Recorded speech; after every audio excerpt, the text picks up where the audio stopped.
Welcome to the Chris Spangle Show. My name is Chris Spangle. Thank you so much for joining me. I am excited to bring a guest to you today that I have followed for 15 years, maybe. Max Borders. I don't know how to describe his career. You know, he's somebody that I've followed since he started a conference called Voice and Exit, which was about voicing your displeasure with the way things are working and checking out of the system. You know, he is an author of several books. Probably the biggest is The Social Singularity. He's written The Decentralist, After Collapse, and he's got a new book called Underthrow. And I love this book because it basically takes the spirit of the founders, specifically Thomas Jefferson, and applies them to the era of technological advancement that we live in.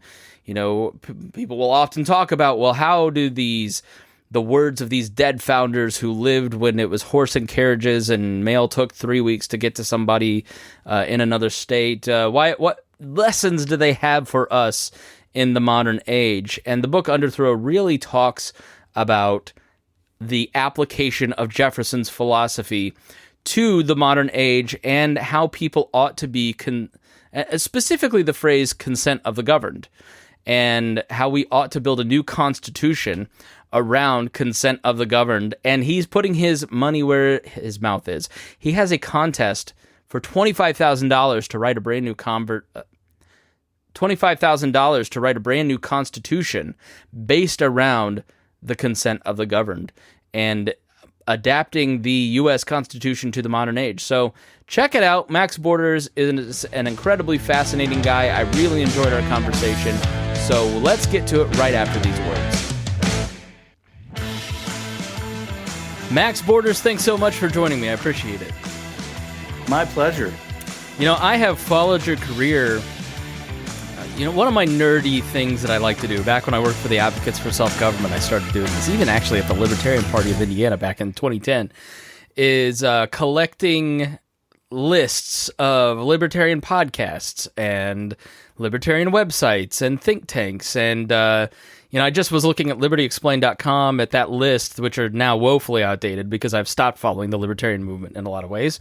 You know, but during that time, I came across your work. I think it was really Voice and Exit, which I guess you'd call a decentralization TED Talk. You can quibble with that if you'd like, but I thought it was such a cool idea. And one thing that I've loved about your career that has been instructive for me is that you seem to have focused, people like me who come from a political background focus a lot on politics. There are a lot of people who kind of focus on philosophy, right? You always have... Guilty. Yeah, you definitely are in that vein. You know, like listening to your interview with Andrew Heaton and just reading the book, you definitely seem like a decentralization Madison. How can we... You're a nerd for different governing types, and it was fun listening to you two to talk about, well, you know, the Native Americans started and they had this. But you really seem to... I don't know. How would you describe your interest? Decentralization seems to be very important, but you always have seemed to try to project towards the future of here's where we want to go. And I think one of the problems with a lot of libertarian or right-leaning thinkers is we're thinking about the problems of the present based on our understanding of the past. So your tone and tact and focus, I think, has been really cool. So where did that develop? First, quibble with anything that I just said, but from an outside perspective, that's sort of how I've always viewed what Max Borders does. Where can we get to? Which I think is really cool. First of all, no quibbles, none at all. I am old enough. You can see in the salt in my hair that I'm old enough to have come from a politics, policy, and punditry background. Actually, I'm a trained philosopher, so the philosophy bit was dead on. And I'm still a sucker for that. I always will be. It's woven into the fabric of my being. But I think the politics, policy, and punditry thing, I did that for a long time. I worked in a number of organizations on those topics, and they tend to sort of constrain people's thinking. And the way I hoped to sort of reframe things with some of the projects I've worked on over the years is to get people interested in creativity, entrepreneurship, and innovation as a mechanism of social change. And I actually think that people of a libertarian sensibility are much better suited to that than traditional politics. Not only because they tend to be have engineers' brains, left-brained kind of folks, and that's not wholesale, but that is like the great preponderance of people in who self-identify that way, I would say are much better suited to entrepreneurship and innovation than processes versus art. Well, and that's unfortunate too. I think we need to be able to have more creatives, more creative types who are right brain thinkers. But yeah, they're more interested in process. They're more interested in analysis, and that only goes so far in policy analysis. But a lot of times, I think what you get are people who have interesting ideas and innovations that push back against both the prevailing narratives and the status quo in interesting ways. And while I definitely appreciate certain things about conservatism as a doctrine, that is, you don't want to change too many things too rapidly. You don't want to tear down Chesterton's fence. There's some, it's like you have to acknowledge progressive, conservative. You have to acknowledge the beauty and the interesting facets of all of the different political movements. My hope is, and I believe as a liberal, and I just call myself a liberal, sort of broadly speaking, with, I have deep libertarian sympathies, but broadly speaking, I think what liberalism brings to the table is this idea that we are trying to liberate you to experiment with different conceptions of the good that would involve self-selecting into specific kinds of communities. And those communities can look very different from one to the next. But as each individual explores their communities, they find which ones comport with their particular conceptions of the good. And that's just a fancy way of saying we're all different. And some of us are wired differently. Some of us come into the world differently. And acknowledging that pluralism among people means maybe we're kind of trapped in a system where we're trying to figure out what the one true way is and bludgeon everybody with it. And even libertarians can fall under that way of thinking sometimes. So what I try to do is say, look, decentralization is a way of instantiating pluralism. It is a way for us to try out different ways of life, more highly local settings. Stop fixating so much on these distant capitals and the spectacles of electoral politics, or trying to oblige someone in a bureaucracy to do something interesting and new that is going to run afoul of some special interest group. And instead, let's start creating things that people can join in and make change that way. And of course, I started having that reinforced for me really heavily reinforced to me on about 2012 and 2013. And that's when Uber came out. Uber came out in 2012. And the Bitcoin white paper was written in, I think, 2009. And I had been exposed to the ideas of Bitcoin in 2011. So the long and short of it is, it's like, whoa, Bitcoin and Uber and these different entrepreneurial projects, innovation projects, were a way that you could move the needle that circumvented the box of politics, if that makes sense. Yeah, I think you scratch a lot of the itches that I'm kind of thinking through and wading into. I've always been a very political person and not as much a philosophical person. So over the last year or two, I've really been trying to catch up and I was like, what is a liberal? What is a conservative? And what are the histories of these terms? And, I've kind of been thinking through some of that stuff, and I've made it up to the American Revolution lately. So the title of your book is Underthrow, How Jefferson's Dangerous Ideal Will Spark a New Revolution. And man, you just have written a book that I've been looking for, because one of the currents, I think a lot of it may come from libertarians kind of maybe more coming from a conservative background. Ron Paul, I think has a lot to do with that. You are a libertarian, you call yourself a liberal, but in the libertarian vein, like I call myself a libertarian from the before times, right? Where people who were libertarians before Donald Trump have, I guess, a different sort of view of things than maybe post-Trump libertarians. They seem, the more populist veins seem to have a lot more distrust in their fellow man than they may be a little more John Adams than the Jeffersonian libertarians, where, look, it's the consent of the governed, and yes, we should be skeptical of democracy, but decentralization is key. I have always believed that that decentralization is the future. You talk a lot about pluralism, the idea that different cultures can and will live together and exist in proximity, in online spaces, in different places, and you cannot eradicate that. I think that there are some folks who have not figured that out. We talk a lot about the culture wars, so this is the first question. I've got a lot of questions out of some of that thinking there. The first question is the culture wars and how you sort of interpret the culture wars. And, I'm sort of like, I'm a Christian conservative leaning person who is deeply committed to liberalism and pluralism and democracy and capitalism and kind of the direction that you're moving with decentralization, and that it's not going to be all that horrifying if we can just kind of break out of some of these propaganda models that we're under.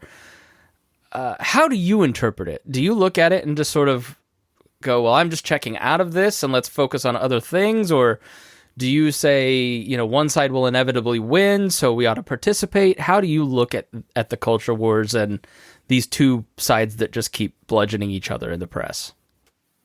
Let me answer that with a reference to another book I wrote back in 2017, published in 2018, called The Social Singularity. I opened that book with the following metaphor. It's like, what if you woke up one morning to check your smartphone, and most people do that in the morning now because that's the world we live in. You open up your smartphone and you only find that there are two apps, the red app and the blue app. How would you feel about your smartphone at that point? You would feel pretty disappointed because, at least I would, because, and by the way, these two apps fight over which one is going to be, you're going to be able to use for a certain time period for the operating system, right? Which I would call DOS, the Democratic Operating System. Yeah. Okay. Outdated. Outdated. That's right.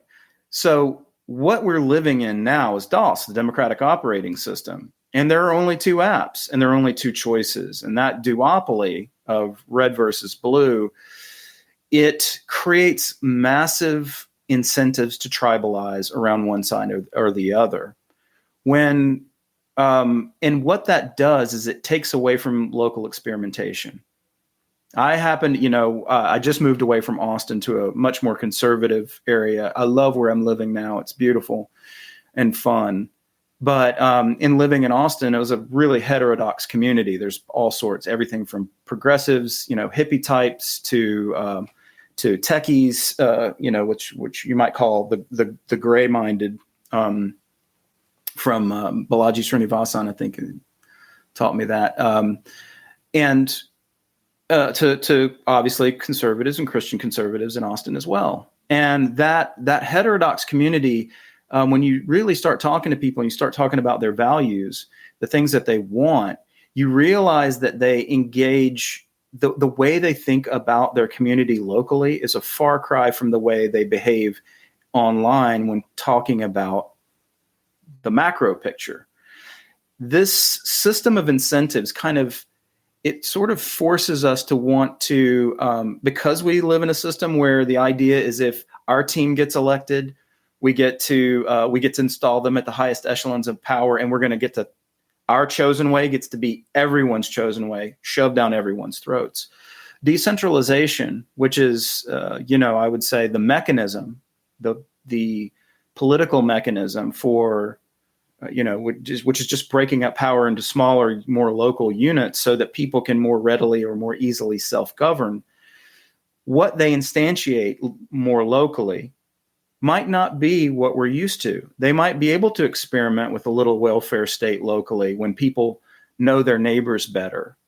And that welfare state is administered in a way that's much more communitarian than it is now, whereas we just, for example, outsource our sense of responsibility for our fellow man to distant capitals and expect that this largesse is going to be just sort of, distributed from on high as if by algorithm. I mean, that's really what it seems like. Faceless bureaucracies just cutting checks to people. It's almost like a vote buying scheme. Yeah, versus the township model here in Indiana, where you can go and help. They can help turn on your lights, buy your kids school clothes, but they're going to come out and do an inspection, and they're going to turn down 2/3 of the people because they could sell their TV, right?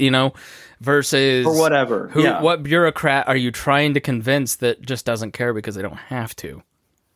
Right, and I think the more abstracted away people get from their governance, which is the electoral spectacle that happens every 2 or 4 years.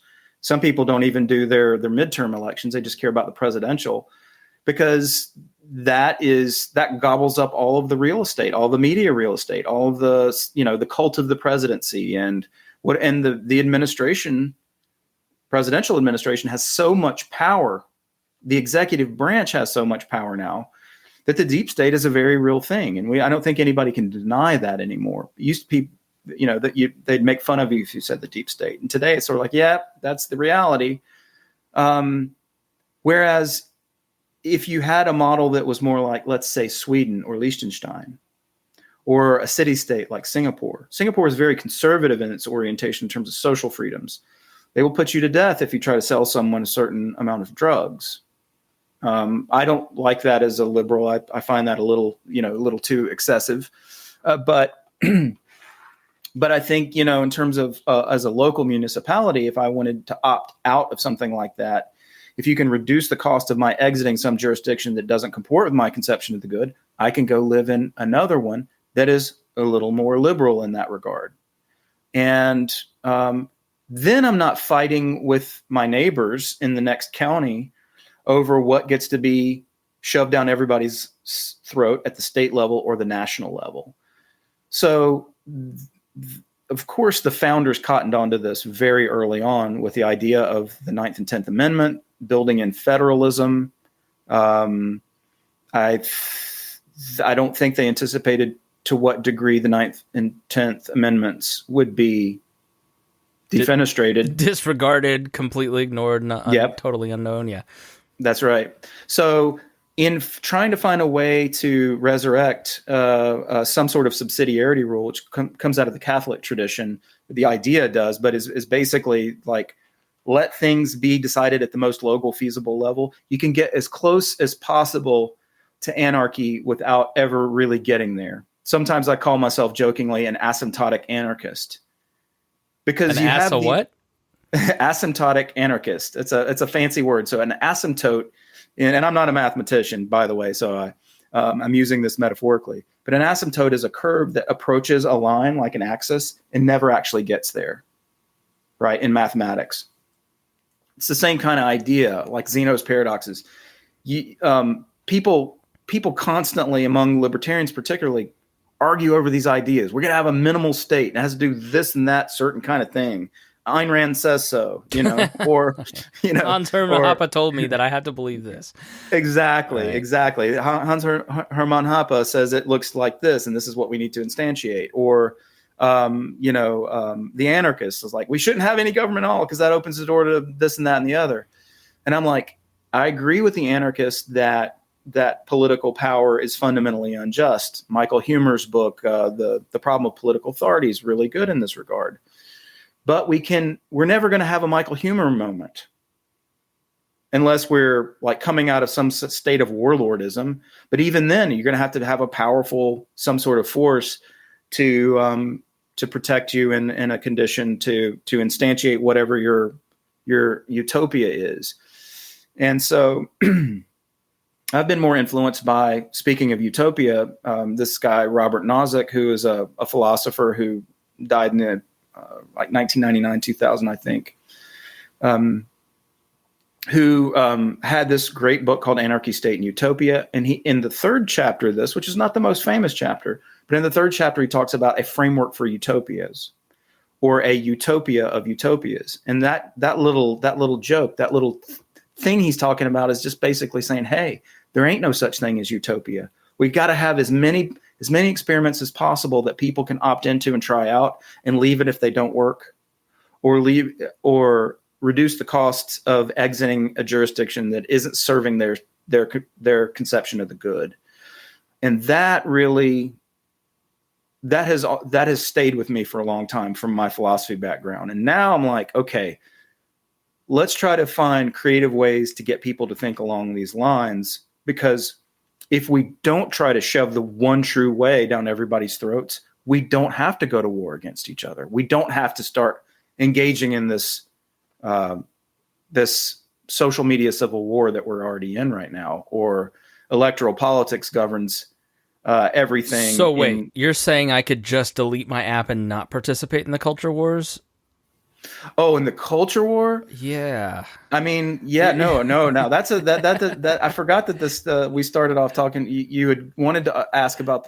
I do think there's an element of like you have no idea how much you're being catechized by what you're seeing every 2 minutes out of 5 on Facebook, and you can just go read Nozick or Hoppe, or you can't just go read Nozick. Yeah, it is a little bit of work, right? But you can. So let me go to the question of culture. Yeah, please, I don't want to interrupt the. No, but I think that's kind of where the thinking is going. It's less about what government to shape under, but how am I going to sort myself in with people that I just there's no ability for me to go to send my kids to school with someone who believes that there should be trans story hour, right? Like that's sort of the prevailing thought of the moment, that we can't have a pluralistic society because the differences are just too irreconcilable, and we need to completely dissolve the union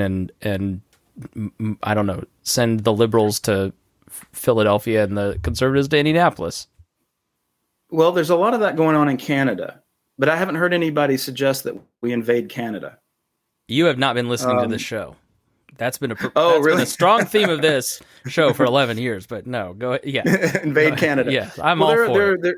There are a lot of jurisdictions around the world where who participate in what we might call deal breakers, right? Who have policies that are beyond the pale to us. And again, what's beyond the pale to one person might not be beyond the pale to the next. My sense is we've got to, in some sense, protect basic rights. That there has to be some concept of, of an individual right. The Bill of Rights enumerates many of these, but basically that we create a condition where it is illegitimate, and by which I mean illegal, to make someone worse off who is innocent.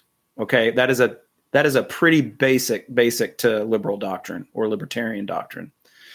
Now, there might be deal breakers in what are the status of children, what is the status of the unborn, all of these kind of things like this.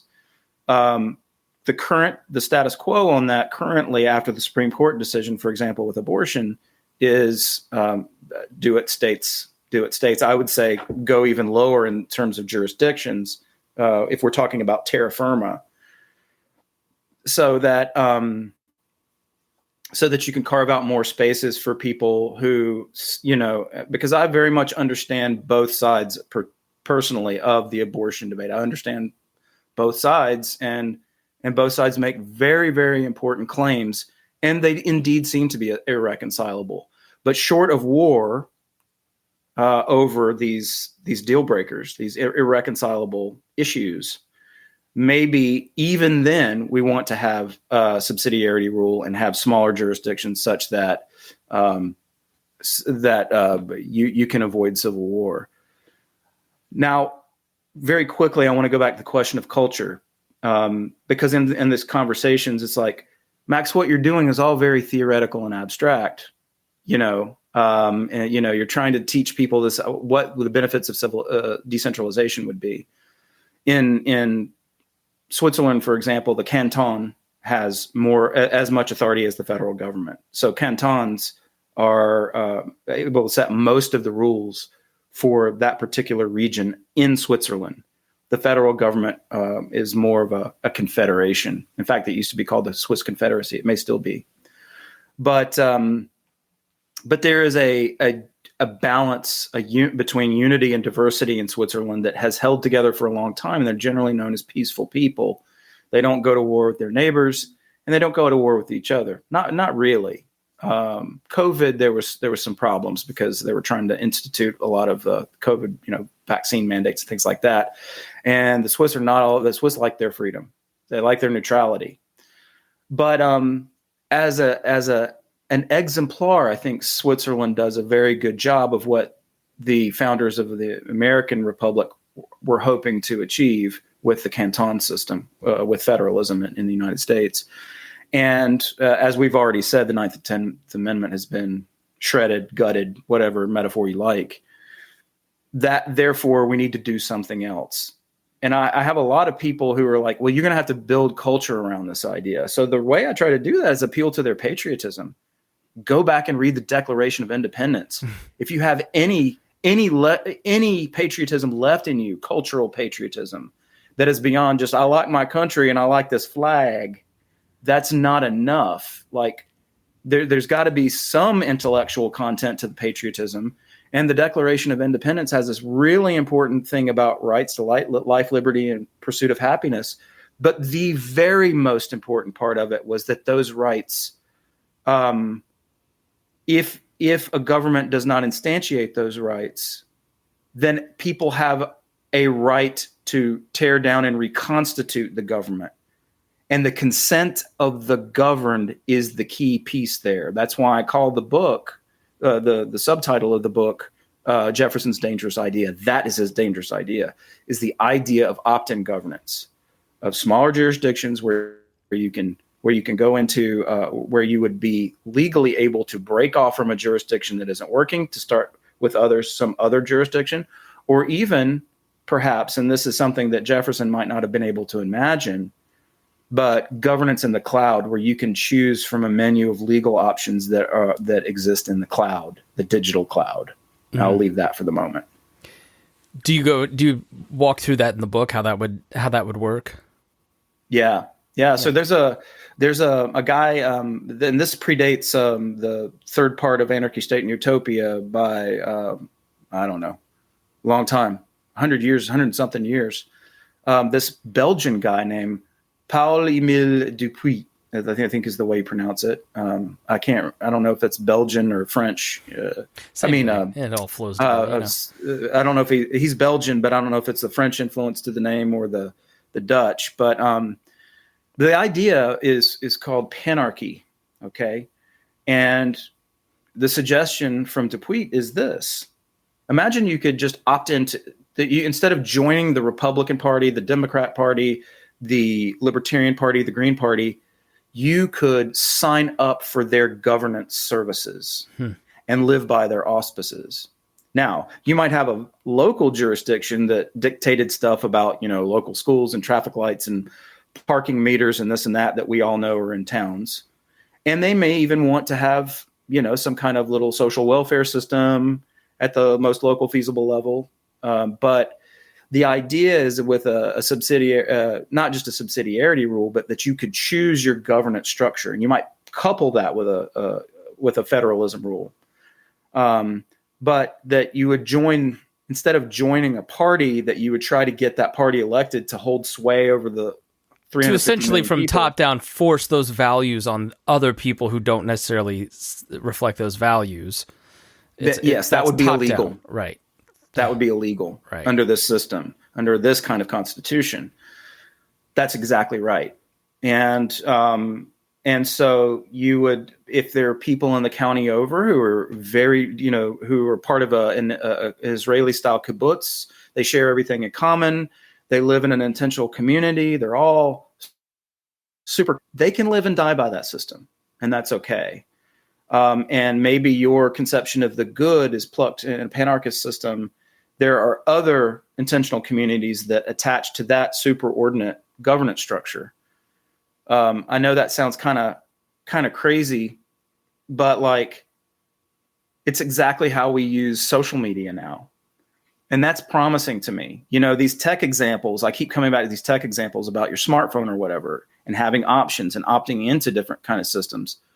You don't have to go to war with your neighbor. You just have to, you'd either have to move or take them to court, because the tweet says, after you've subscribed to your chosen system and live under its laws, it might include a heavy taxes, it might not. But after you opt into your chosen governance system, you then, if there are disputes between and among jurisdictions, that goes to common law courts. And that is, I think, how you resolve some of these things. And then you can create settled law based on the common law.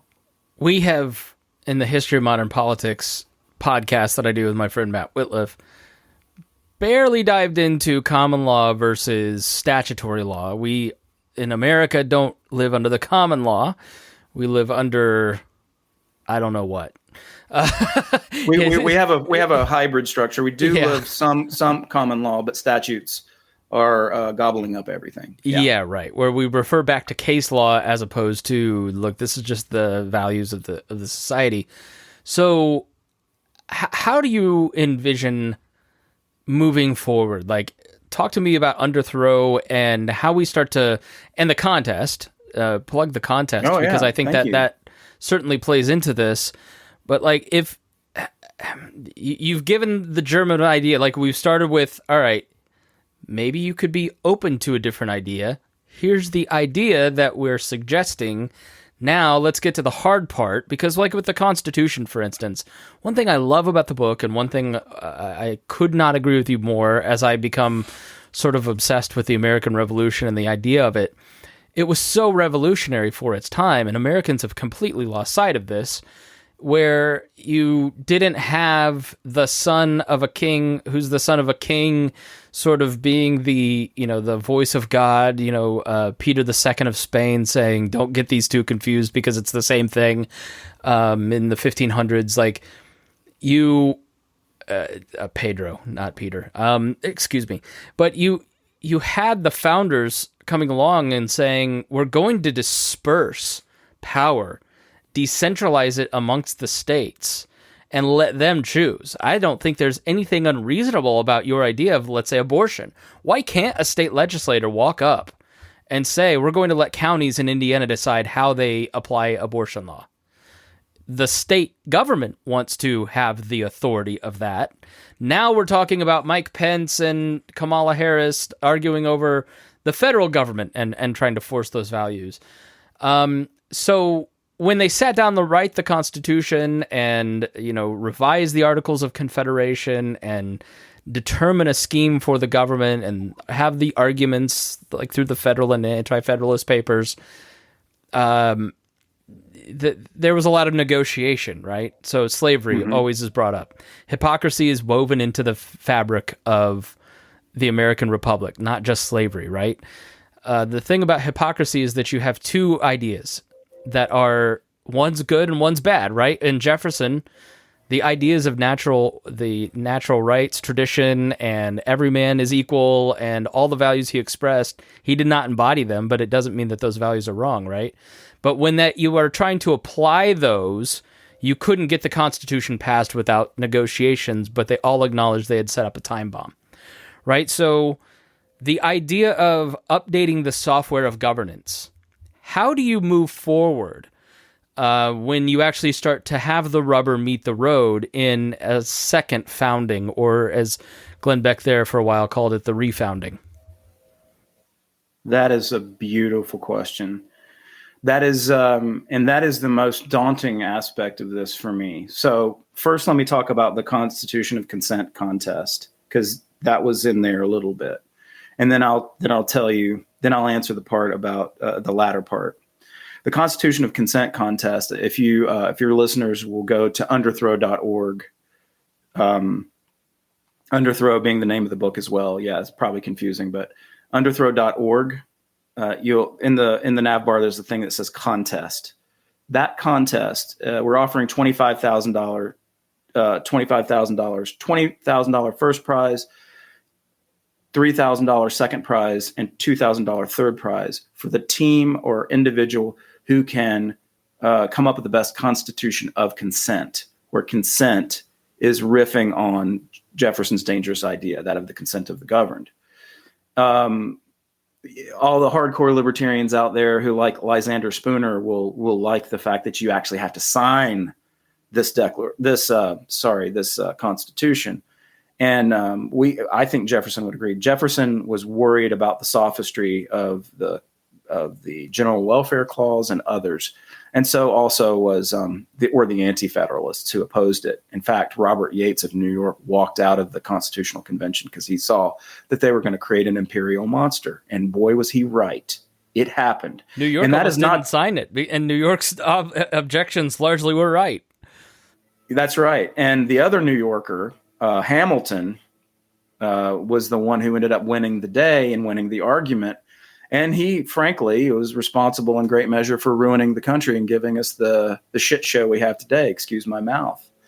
But Jefferson, and so people might confuse me for saying that I don't venerate the Constitution. I think it was a brilliant, brilliant document. It did something to the world.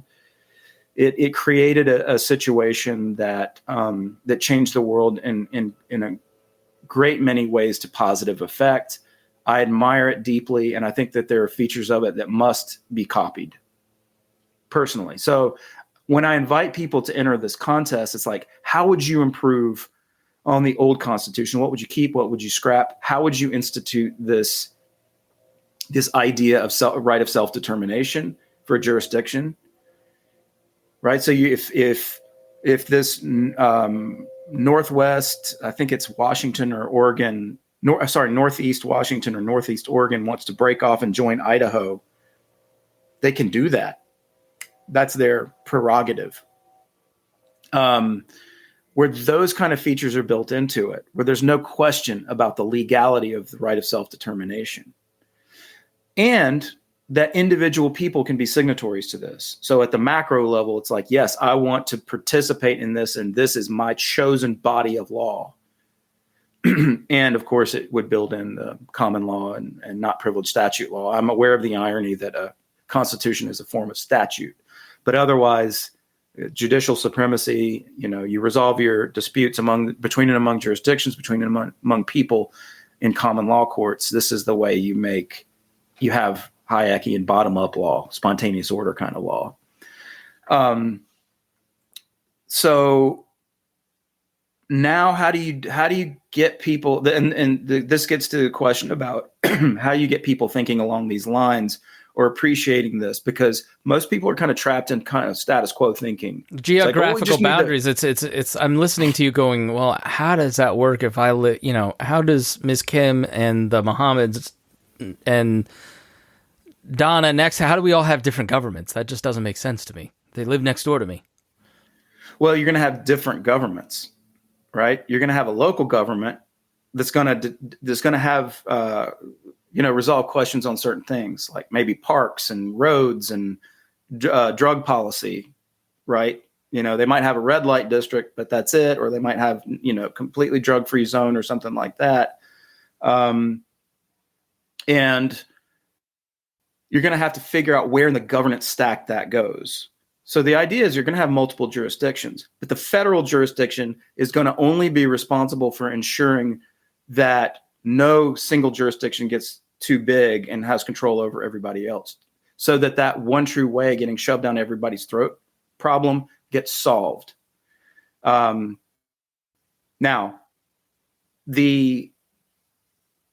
here's how it would work. I see what you're asking now. I was interpreting you in a different way, and I'm going to try to answer both ways. Think about right now, you and I see each other on Facebook all the time. I happen to see you all the time. You got a pretty family you're building. Thank you. And every once in a while, I'll put pictures of my kids on there. I hope you see those. And we can join Facebook groups, right? We can join all kinds of things just on Facebook. If Facebook we considered our social operating system, there's all manner of things that we can join in or get out of in Facebook. If you use that as a rough metaphor for what I'm describing, you would be able to, there are certain things that are going to have spillover effects for communities. So you might have stronger drug prohibition laws or whatever in a jurisdiction. And you're going to have people fighting in courts over whether and to what extent they can defend themselves for Second Amendment, which some people see as very basic right. But the idea of governance pluralism would be, it seems arbitrary that I can have a say over how people, I'm in South Carolina right now, how you in Indiana ought to have to live, but I don't have any say of how people in Mexico or Canada live, even though I'm closer to Mexico perhaps than you. I don't know that to be the case. When I was in Texas, I definitely was. Yeah, I see what you're saying. You know it's all sort of phony baloney anyways, the geographic boundaries. So right. We already have in the internet age means of governing, I manage a lot of big brands, right? And large Facebook groups, and we have rules that we have set on how we interact with each other and how we're going to do deals. And there's professional ethics, for instance, Hollywood has a totally different set of professional ethics than lawyers do. Have you ever talked to a lawyer? Talking to a lawyer, I had to do it yesterday. Nice guy. He's a phenomenal human being, but they will commit to nothing because of ethics, right? Like they will not give you doctors are the same way, just because ethics, being in the media, I have a certain philosophical approach to how I treat other people or use these platforms, and other people choose different ways, right? But I have my set of ethics, right? So is that sort of what you're saying where, look, we already have all these instances where we have, in the digital age, created these different sets of ethics in which we govern ourselves. Why not start to implement that? Right. I know a bunch of people who don't live in Delaware, but incorporate in Delaware. Because they have a body of business law that extends back really far, and it's good quality law. People like Delaware's business law, so they incorporate in Delaware. It's low tax. It's this. It's that. There are, for example, in Estonia has e-residency.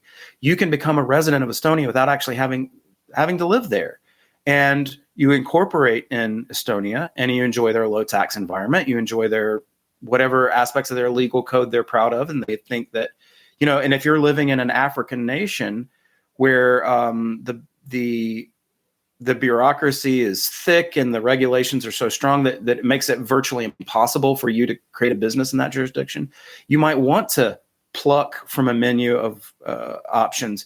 Also, there's international law governing business between and among multinational corporations that hold sway all the time. And when you do business with someone, you agree to do an arbitration agreement, right? Where you agree to go to a common arbiter, certain. Yeah, I think this makes a lot more sense than just anarchy, right? So like anarchists will kind of run around and go, well, there just should be no laws, and that just doesn't work for people because.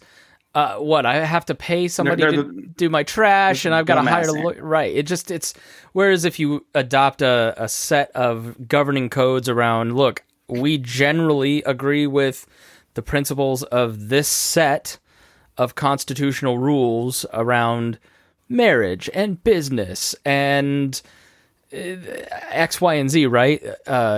Maybe you can articulate what would be kind of covered under these governing operating systems. It's a much more clean, understandable, acceptable form of governance for people, because just saying there should be no government is just sort of overwhelming, I think, to people. Yeah, and look, this, I think one could argue that what I'm after is a species of anarchy. Anarchy, I think, properly construed, is rules without rulers, right? And if you have people who really want to be ruled, or really, really want a certain kind of governance structure that has an administrative hierarchy, that's really hard to argue with, except till it extends to the entire country, and that's where it the costs of escaping that jurisdiction become inordinately high. That's what we're trying to avoid. So yeah, this is sort of like a pragmatic way of looking at anarchy as rules without rulers, because if you can easily move to another jurisdiction or to another body of law after the subscription period elapses, I can choose another body of law. And then if there's any disputes between the jurisdiction, it goes to court. That body of law might live in the cloud as well. Common law does. English common law, you had, the law books were applied anywhere they needed to, if that makes sense. There's a whole great tradition of emergent law called the lex mercatoria, which just means the merchant law. All across the Silk Road, people used this law to do what they needed to do in the Middle Ages, and it was a flourishing centers of activity that allowed people to trade and have commercial relationships, even though they weren't all from the same nation state. Yeah. Does that make sense? So instead of someone coming in and imposing a set of COVID restrictions on me, right? You would have a situation where, look, we have this disagreement. What set of laws can we go and access that we can both agree, let's mediate these rules, as opposed to someone coming in heavy-handedly and saying, this is how you're going to do it. And if you don't, I'm going to bankrupt you or jail you. Versus the Silk Road example of like the peasant in the middle of, what is now Germany, had no need necessarily of those laws. They had a different set of needs of laws for how to deal with an oppressive lord who was stealing 50% of what they made. They don't need the Silk Road law. They need a different set of laws. And so let's govern ourselves under these laws based on need as opposed to force. And you got the Magna Carta. You already had the English common law when you got the Magna Carta. These emergent forms of law have always been with us. It's really the Romans who ruined everything with statute, the Justinian law. And yeah, they had their legislative bodies and their deliberative bodies, the Senate and so on. But it's this idea of sort of statutes holding sway over great swaths of territory to be administered by governors or satraps or whatever, that the influence of Rome persists today. And it's not to say that everything about Rome was bad. It's not. I mean, there were some amazing things the Romans were able to achieve, but they did a lot of it through, imperialism and conquest. Even as the Republic, the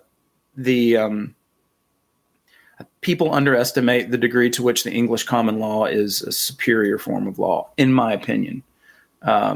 Notwithstanding my idea that it should start with a constitution, which is a statute. Well, one thing, and this is kind of my final. Actually, no, it's not. In this situation, it's a multilateral contract, and that is the difference. It is something you sign and agree to live to, and that's the difference. So, how would you deal with somebody that you don't agree on what constitution to adopt, or what set of laws? How would you deal with that, where I'm living in my landlord's house and look, he just decides? That's sort of always been my hang up on anarchy, right? Like, I agree to use this court and he agrees to use that court, and well, we just can't agree on court, so I'm going to just take your stuff, right? They have more power than I have because they have more capital.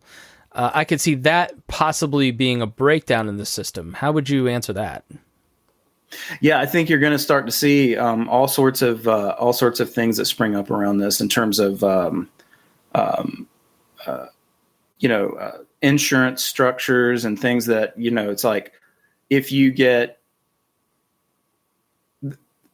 an economist can map this out for us, but basically conflict is costly, right? And a lot of things you might do if we were to a bunch of us were to opt into this Constitution, but others not. It's sort of like disputes that you might have with someone who's from Mexico or someone who's from Canada. That has to be reconciled in some way. International conflicts happen all the time and are reconciled, and they're not reconciled at the UN. They're usually done through arbitration courts. I think that's a good point. So you have Belarusian agreements where, in the past, Ukraine and Russia, or the United States and Russia, have had to meet in Belarus and hammer out an agreement through arbitrators. And so, yes, while it would be annoying that you would have to have arbitration, you'd have to have mediation, you'd have a lot less government force in your life. You would just have sort of like divorce, right? Like nobody goes into marriage thinking they're going to get divorced, but when it goes wrong, you have a system for dealing how to, and nobody ever comes out totally happy, but at least it's somewhat fair for some folks. The final thing that I wanted to bring up, there are different laws in different states, by the way. Yeah. Right. So, with a subsidiarity rule, and I would encourage people who want to enter the Constitution of Consent contest to consider a subsidiarity rule, which is all decisions must be made at the most local feasible level. If an age of consent law, for example, applies, if you're, I don't know what it is, 16 in South Carolina, let's say in North Carolina, it's 17 or 18. I don't know. I just don't know. I'm from North Carolina, but I don't know. As a libertarian, I feel like that's like where we all, you become libertarian long enough, you're like, well, and then it comes down to AOC. To AOC? Age of consent. Oh, okay. Yeah. Yeah. So like if I am an 18-year-old with my 16-year-old girlfriend in South Carolina, then I'm okay. But if I get caught in the steamy back of the car with my 16-year-old girlfriend in the state that has a 17-year-old age of consent, I might get arrested for statutory rape. And if the law accrues to that jurisdiction, right, as part of a subsidiarity rule, then I might not have any cover by the Constitution. You see what I mean? Yeah. By because the Constitution is going to be restricted at the federal level to very few things, and age of consent laws might not be one of those. Just like legal codes regarding how you can build your house and what you can build, put in your yard. If you're a member of a homeowners association and you live next to someone who's not, and they have yard cars, what is your recourse? Right. We have these kind of situations all the time already, and they have to be resolved in courts. Interstate conflicts with different sets of laws and so on. There are interstate conflicts as well, because people do business across state lines all the time. Our Constitution does do a little around this, but the long and short of it is there are going to be a lot of ways where you have these secondary markets to ensure that you have protections. And that sounds like a very David Friedman-esque kind of thing. I don't know if you follow David Friedman. Yeah. He is an anarchist, but he's one of these rules without rulers guys. In other words, there are strong incentives for you to mitigate conflict by making sure that you have some kind of legal insurance, or you're part of a protective association in which that is bundled in as part of your membership dues. There can be all kinds of ways that these things can spring up. It depends on what kind of body of law you have. And I'm not prescribing anything. I've given a set of guidelines, a basic outline of the kind of things I want to see.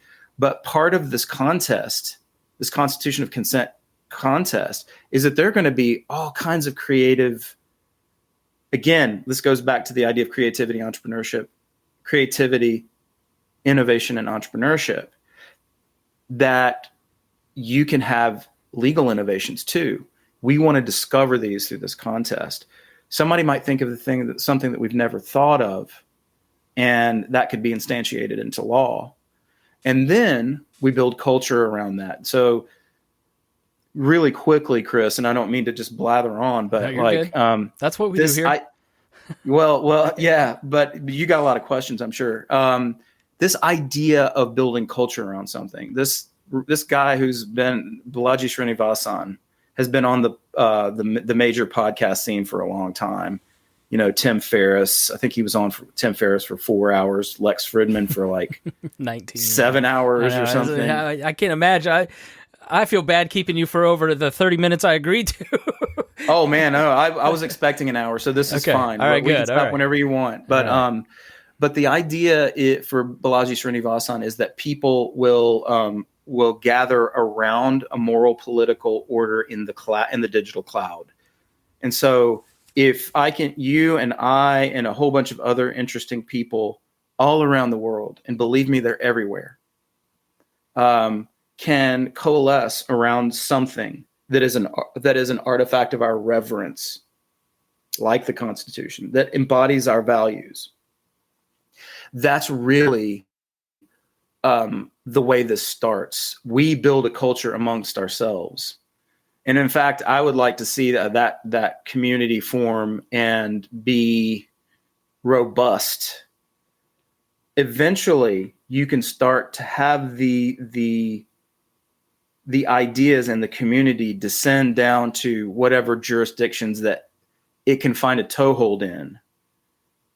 So, for example, right now in Honduras, there's the Zedes laws. You can certain Zedes have like patches of soil within Honduras where they have created a jurisdiction called Prospera, which is one of the freest zones the world has ever seen, and it's only existed for, I don't know, less than a decade.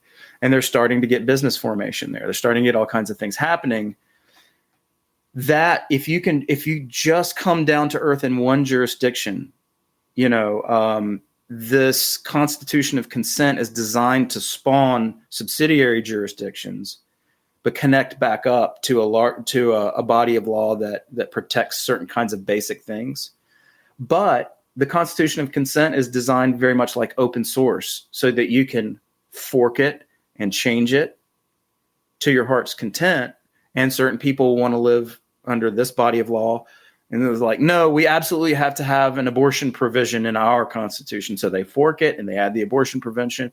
And suddenly you have two constitutions of consent, one of which is with the abortion provision, one is without. You see what I mean? Yeah. So, but the whole idea is this is a global phenomenon without being globalist, right? Because it's not meant to instantiate any kind of centralized authority. It's precisely the opposite. It could be called a constitution of decentralization. Yeah, I see why you invoke Jefferson. I love that you used the founders and their ideology, because I think that's just such a deep core part of American culture, American thinking, American education, that you can't really have a reformation or an evolution without talking about the founders. So I thought that part was exceptionally, but I mean, you really seem to have encapsulated in the 21st century the way that Jefferson thought about how it ought to operate, his skepticism around the Constitution. So I really appreciate that piece. I want to end with a different question, but before we move on to that final question, finish self-promoting, plugging the contest. If I enter this contest, you can win like 20 grand if you win, right? Like, so it's Absolutely. A significant contest. Where can I find details? Give me a couple other details before we move on to a different topic. Thank you. I would encourage everybody to go to underthrow.org. It's a Substack. That's my Substack.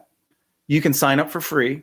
You can also sign up to buy me a cup of coffee every month, and that is most welcome. We'll use those resources to further promote the Constitution of Consent contest and these ideas, these fairly radical ideas about how to create a social order that makes everybody as free as possible, but still united under the banner of broad liberalism, right? So underthrow.org, you come there, you'll get treated to a lot of different voices, mostly mine, but also some others people who think along these lines and in this vein. They're very libertarian informed, so they won't be disappointed if your listeners are libertarian. And you go to the nav bar and click on contest. that'll give you the entire contest page. You can see the rules, but also the guidelines, the kind of things that we're looking for as judges. And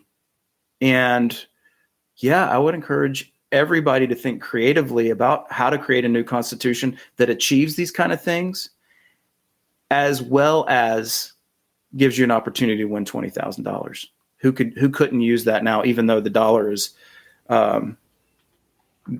purchasing power is going down by the minute. That's still a lot of money. That's still a really good amount of money. And the book is Underthrow: How Jefferson's Dangerous Ideal Will Spark a New Revolution. I'll put links to both of those things in the show notes. You're a very smart guy who seems to think differently and access very smart and bright people that are coming up with new ideas. I had not heard of like the Honduras Prosperous, right? Some of us are still woefully stuck in Politico and politicalwire.com and things like that, right? I'm interested in, having you outline your media diet. What do you read? Where do you find your books? What websites do you visit for news? If you even look at news, like if I were, we're starting Chris Spangle University and I'm hiring you to teach people how to think critically, think differently about philosophical topics and a conception of the future, where would I start? Where would you start outlining in your course? Let's see. I read my consumption diet is often just what other people find interesting that has an interesting title when I click on it. So I have to be very, very honest in saying that's probably 50% of what I consume, and podcasts recently. I have a ton of books and things that I from the past and things that I like to read today. They make fun of me.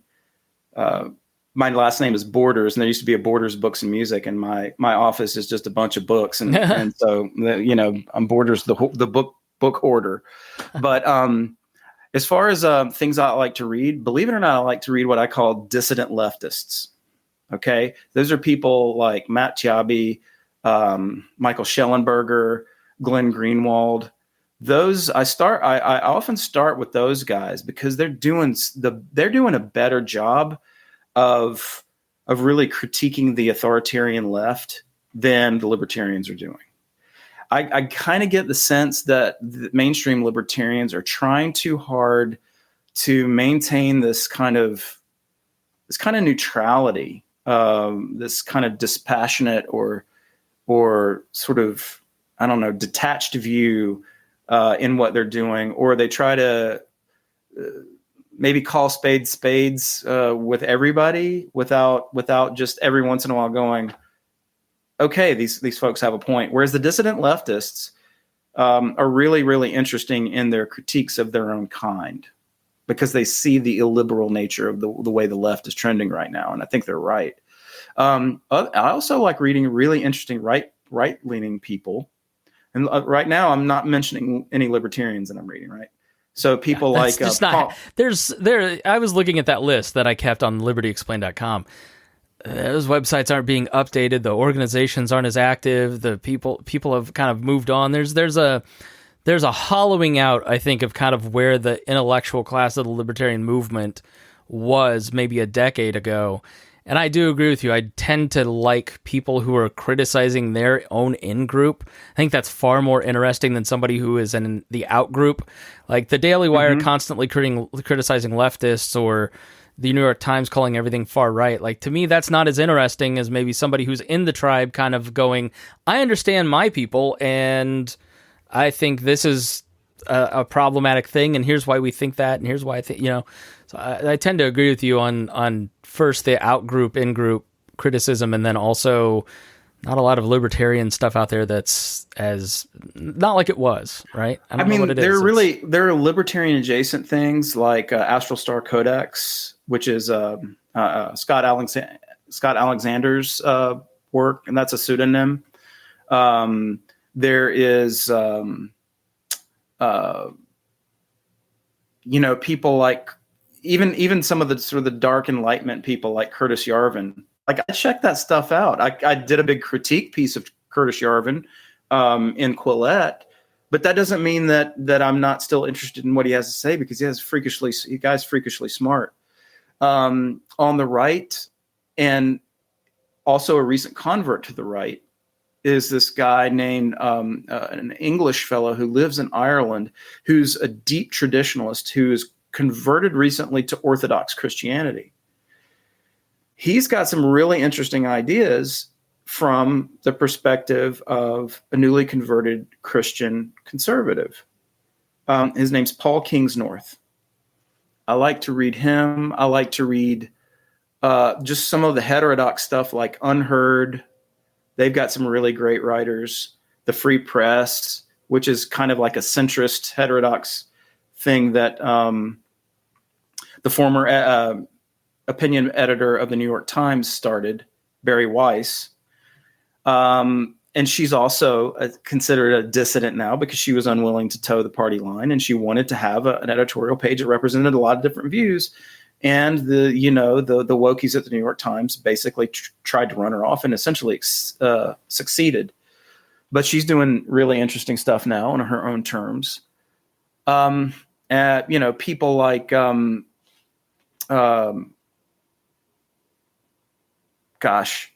Now I just had it in my mind, and now give me some books. Like if there's some foundational books that like people wanted to start wading into the political philosophy that you're into. What are like 3 to 5 titles that you'd say, look, I think these were foundational, and you should definitely check them out. They stand the test of time. Okay, that's an easy one. I would do Two Cheers for Anarchy by James C. Scott. I would do Anarchy, State, and Utopia by Robert Nozick. I would do The Social Singularity by Max Borders, obviously, because that's really a distillation of a lot of my influences and ideas. I would say the recent works of Matt Ridley. I really like Matt Ridley. I like the way he thinks about economics and technology. And I would say the Bourgeois series from Deirdre McCloskey. Thank you. You're welcome. Her book on liberalism I thought was excellent too. It's probably a little more of an introductory read in defending the concept of liberalism as well. I have not read the Bourgeois series, but I did like her case for liberalism. Yeah, there's two more. I'd say The Sovereign Individual by 2 authors, Rees-Mogg, and the other author's name escapes me. And The Network State by Balaji Srinivasan, which is a recent book. James Dale Davidson. Yes. Thank you. What was the last one? I'm writing these down. The Network State by Balaji Srinivasan. All right, cool. All right, let's end there. I thought you've been more than generous with your time. Thank you so much. Highly, highly recommend Underthrow by Max Borders. Go check out all of his books. All the titles of all your books seem really interesting, and I'll read what was the one that you mentioned? I'll read that one next. The Social Singularity. All yeah. Right. That's my most popular book, and I have to acknowledge it. For some reason, that flew off the shelves. And or the virtual shelves because people find it in Amazon. I own this. And okay, yeah, it's $6, and it's on Kindle Unlimited, so there's no reason not to. Come on, people. Yeah, and then Underthrow. Yeah, I could really use the algorithmic lift on that one. Yeah, and if you have any listeners that are broke and want it, I'll send you the ebook for free. Don't say that. No, don't be a freeloader. No, buy the book. Well, this audience has plenty of money, Max. Trust me. These are not poor libertarians. Well, that's great. That's right. great. So no, we're not giving. But if you've got a college kid out there who's broke, I'm happy to send them. There a book we go. As long as they rate it on Amazon. Yeah. All right. Thanks so much, Max. I really appreciate it. Oh, likewise, Chris. It was a delight. Thanks so much for joining me here on the Chris Spangle Show. If you got something out of this, please share it. That's the best, really the only way that podcasts and content creators like Max and I can grow in what we do. That is the best way to support us. Second is throw in a couple bucks on Patreon or, his Substack and make sure you buy his books. And it's really important to support creators that you find interesting. Thanks so much for joining us here on the Chris Spangle Show.